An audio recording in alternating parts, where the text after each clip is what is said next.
উচ্চ মূল্যস্ফীতি আর বাড়তি জীবনযাত্রার ব্যয়ের চাপের মধ্যে বড় সুখবর আসছে সরকারি চাকরিজীবী ও পেনশনভোগীদের জন্য। নবম পে স্কেলে বেতন বৃদ্ধির পাশাপাশি বাড়ানো হচ্ছে 3টি বিশেষ ভাতা।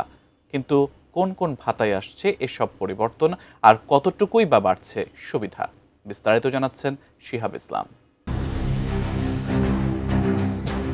দীর্ঘদিন ধরে আলোচনায় থাকা নবম পে স্কেল নিয়ে অবশেষে স্পষ্ট হতে শুরু করেছে সরকারের পরিকল্পনা।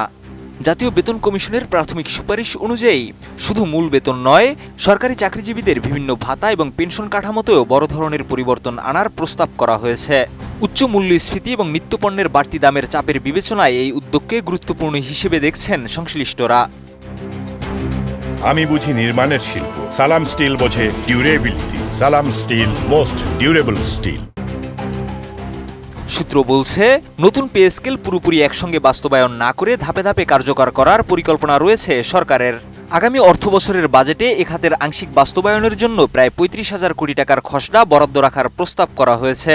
তবে দেশের সামগ্রিক অর্থনৈতিক সক্ষমতা বিবেচনায় পূর্ণাঙ্গ বাস্তবায়ন ২০২৮-২৯ অর্থবছরের আগে সম্ভব নাও হতে পারে বলে ধারণা করা হচ্ছে। নতুন প্রস্তাবে সবচেয়ে বেশি গুরুত্ব দেওয়া হয়েছে কর্মচারীদের সামাজিক ও পারিবারিক ব্যয় মোকাবিলায়। বৈশাখী ভাতা বর্তমানে মূল বেতনের ২০% হলেও সেটি বাড়িয়ে ৫০% করার সুপারিশ করা হয়েছে। এছাড়া ১১ থেকে ২০তম গ্রেডের কর্মচারীদের জন্য টিফিন ভাতা ২০০ টাকা থেকে বাড়িয়ে ১,০০০ টাকা করার প্রস্তাব এসেছে। এছাড়া সন্তানদের শিক্ষা ব্যয় বিবেচনায় মাসিক শিক্ষা ভাতাও ১,৫০০ টাকা থেকে বাড়িয়ে ২,০০০ টাকা করার সুপারিশ করা হয়েছে।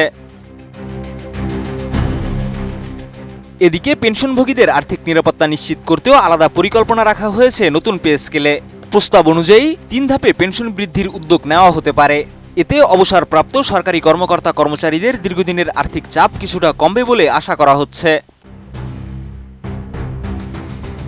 অর্থনীতিবিদ ও প্রশাসনিক সংশ্লিষ্টরা মনে করছেন, এই পে স্কেল কার্যকর হলে সরকারি চাকরিজীবী এবং পেনশনভোগী লাখো মানুষের জীবনযাত্রার মানেই ইতিবাচক প্রভাব পড়বে।